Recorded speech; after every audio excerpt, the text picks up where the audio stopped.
in this little person's life that you want this little person to read again, and for you as well, to go back and just go over those times. But again, you're documenting someone's life because their story is important. And their story is part of yours. So you're documenting it for them and for you.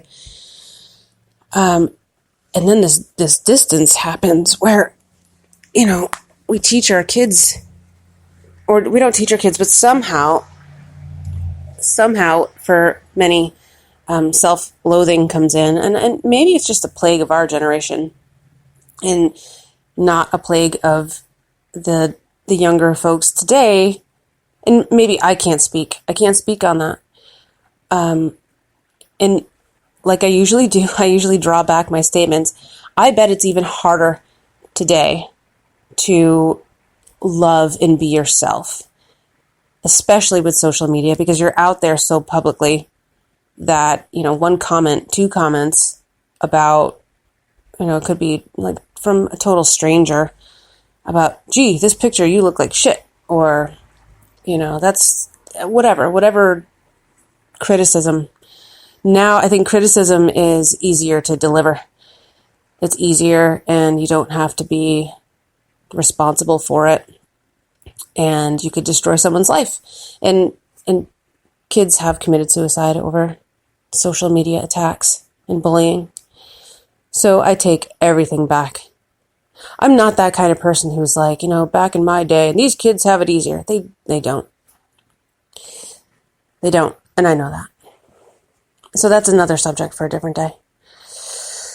Here's me going off on tangents so I don't have to talk about myself because I'm not as important as a sea turtle flipped upside down on the beach.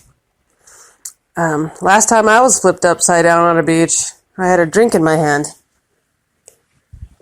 I don't know why I say shit like that, but that was hilarious.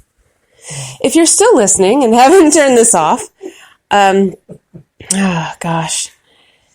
So self-value. Oh, I was going to go back and maybe historically just kind of delve into some of the stuff that has led me to believe that my story is not worth telling. In effort, of course, I have to have a disclaimer. I can't talk about myself without some sort of greater good. And I'm not expecting you to do that. When you talk, I don't need your disclaimer, but I have to do it because you're not here to tell me not to. But my disclaimer is that I hope that you benefit from it. Okay. This is why I'm doing it.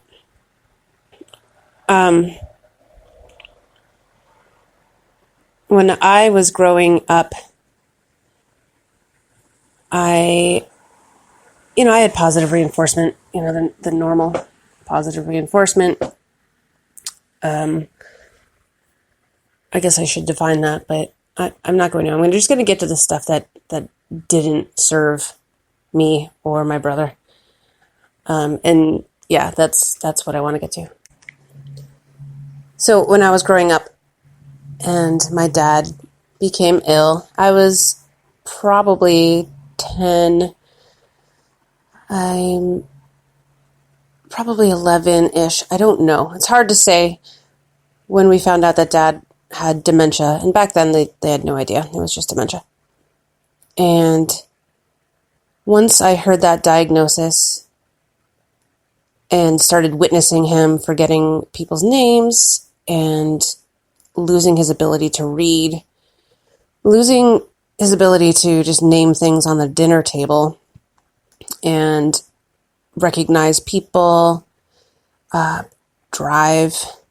This stuff happened in pretty, I want to say pretty quickly, but my memory has got to be altered just because of the stress of it. I remember, I think it was in middle school where the entire grade was going to go on an overnight trip. It must have been 8th grade, to celebrate, I guess, the last year in middle school. But I can't be, I'm not sure. But I know that the trip was overnight and it was with the whole class and it was a big deal. So you had to, get permission slips signed and all that stuff. And I opted out of the trip. And I told my teacher that I'm not going because I need to help take care of my dad. I can't leave for that many days. And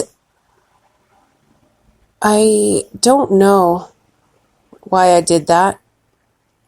But I think it's because I knew that he needed assistance. And I'm not blaming anybody else in the house for not helping, but I felt it was my duty to give up what was meant for me at that age, and, just the normal, being in school, and that I gave it all up for someone who needed more help.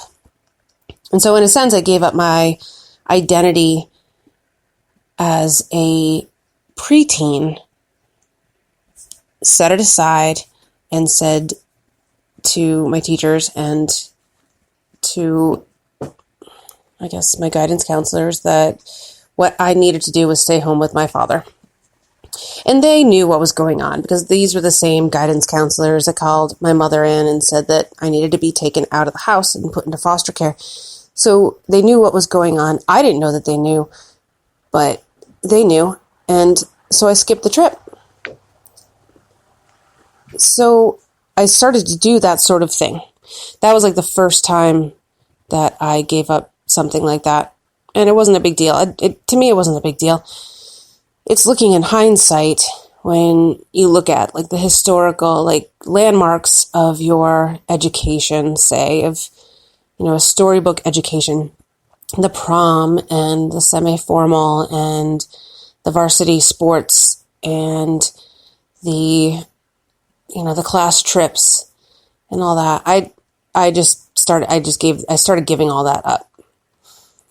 And I don't remember any details about that week that I stayed home and the whole class left. I have no idea. I don't remember, but all I remember is giving it up. And so I became part of him in the sense that I felt needed, and I don't know. I guess I felt some sort of, I don't know. I was a kid, I don't know how I would have felt. I just felt that I had a duty to do what I was doing. Okay? Plain and simple. I can't think beyond that. That's all I know. And so that was the beginning, or at least the furthest memory I have of giving or sacrificing my own self for someone else. I remember one day when I would follow my dad around the house because he needed stuff, he'd forget just little things, and he would get irritated, with my brother, and he would take it out on my brother. And it was pretty bad. So I stayed around. I was a buffer. I was the buffer. And I knew that. I knew that I could do that. And I was capable of deflecting any sort of negativity that started to come out of my dad, because he needed that. He didn't understand what was going on.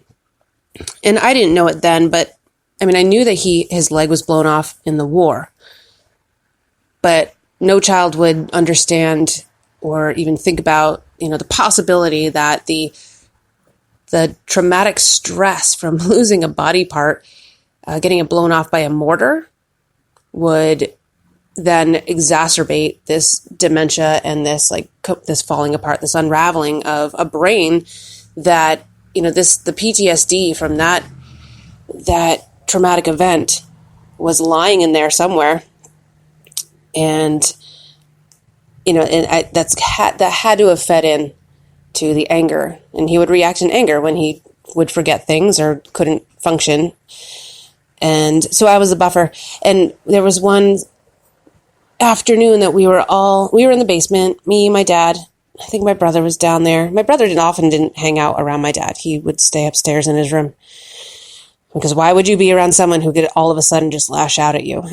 My brother was completely traumatized by dad, but loved him at the same time. It was and again, that's a story for another day, is how kids or people in abusive relationships, and I'm not saying that dad was abusive, he didn't mean it.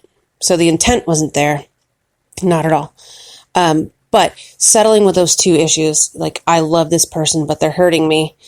And that's what we did with Dad. I love this person, but they're hurting me, but they can't help themselves. So you grant them this space to be this sick individual, and you care for them no matter what. And as a kid, as an 11, 12-year-old, I was doing this. So my brain was already trained to do this. And so, so in the basement that evening, Mom let him do what he wanted, and no fault on her. I mean, he was a strong Italian man. He wanted to go down in the basement and use his shop and use his table saw, and you weren't going to stop him.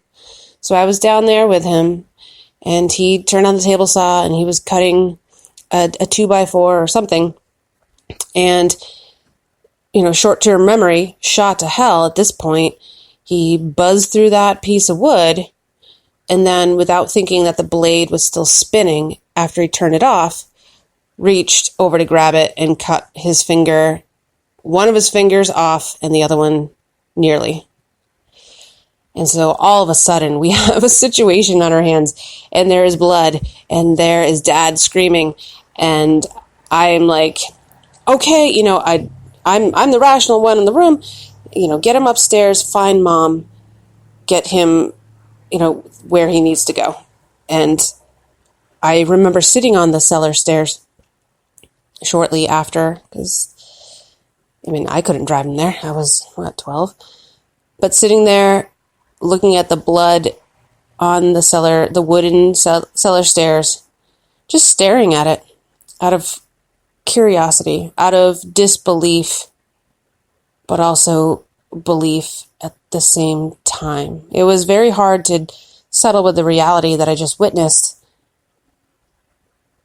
But looking at the blood, so staring at the blood for me was a confirmation of what just happened. And so from then on, most every experience that I have had in my life has been questioning what I'm seeing and hearing, and needing to investigate it to understand the reality of it. Because my mind must have trained itself to be calloused in a way, to be able to function as a child with an impaired parent, witnessing things that were traumatic, but also existing and being prepared to take care of him when he returned. And so my brain is wired in a way that I still don't understand to this day. And I still unwind at my advanced age.